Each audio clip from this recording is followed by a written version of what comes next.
Okay, so ever since Sidney Crosby got hit last year, we've been hearing a lot more about concussions. And because of that high-profile case, head injuries have been in the spotlight like never before. Well, according to one company we recently met up with in Ottawa, that spotlight needs to be a heck of a lot brighter, and they have the gadget to do that. Concussions. The more we hear about them, the scarier they get. And just as frightening are the ones that get away. There's nothing wrong with a lot of the concussion protocols that teams have. The biggest problem we found is teams often don't know when to start using them. With the help of this tiny sensor, this man's plan is to never miss one again.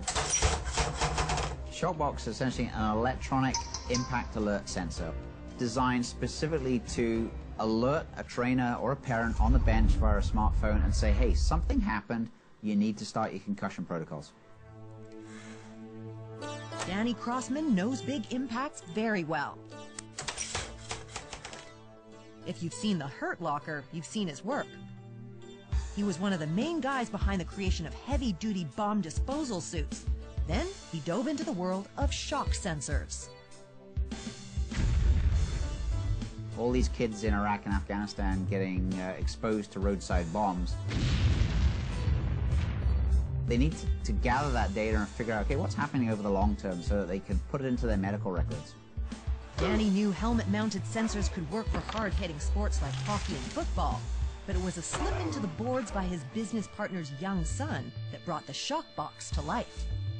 In Scott's son's case, he had a concussion. Scott sent him right back onto the ice because they didn't know.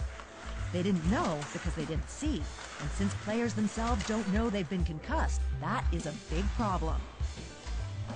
The biggest benefit of having a Shockbox alert is that it's essentially an electronic eye.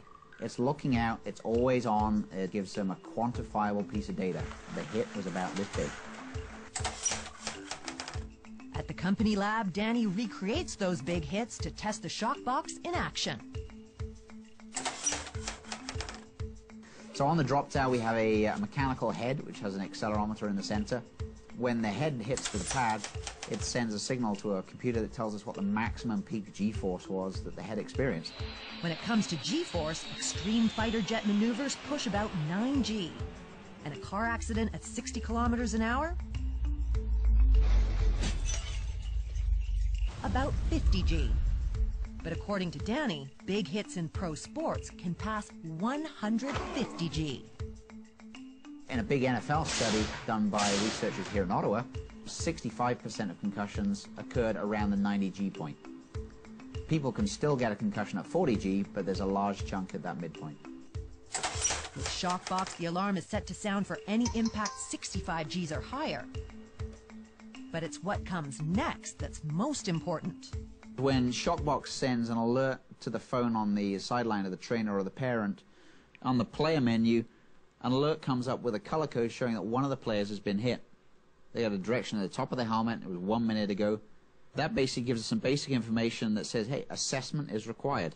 And these are the CDC, the Centers for Disease Control, common symptoms of concussion. They can put in observed symptoms. And the software tells the trainer, or the parent in this case, that further attention is needed. And it shows on the home screen the player has got an unhappy face. He can't play until he's checked out. Although the Shockbox is new on the scene, OHL teams like the Ottawa 67s are already using the system in practice. It's a good thing having it on our head just to keep safe and people letting us know if we're getting hit too hard out there. For trainer Neil Hodge, it's a second set of eyes on the ice. And it's even come in handy when a player's in denial. I can't say, no, I didn't get hit, no, this didn't happen, because, there's that concrete proof right in my hands that, the event did happen. Moving forward, Danny sees the Shockbox as an important tool for concussion research, and not just for high-impact sports. We did some trials out in Calgary with the Alberta Bobsleigh and Skeleton Association. Those sliders get a lot of hits, low threshold hits as they go down the hill, and over time those build up. No matter the sport, Shockbox does have its critics who say you just can't measure a concussion with G-force alone. For them, Danny just has this to say. You're right. There's absolutely no magic number where somebody will get a concussion. Everybody's brain is entirely different, but the aim is to be able to catch as many as possible. Because right now we don't have anything.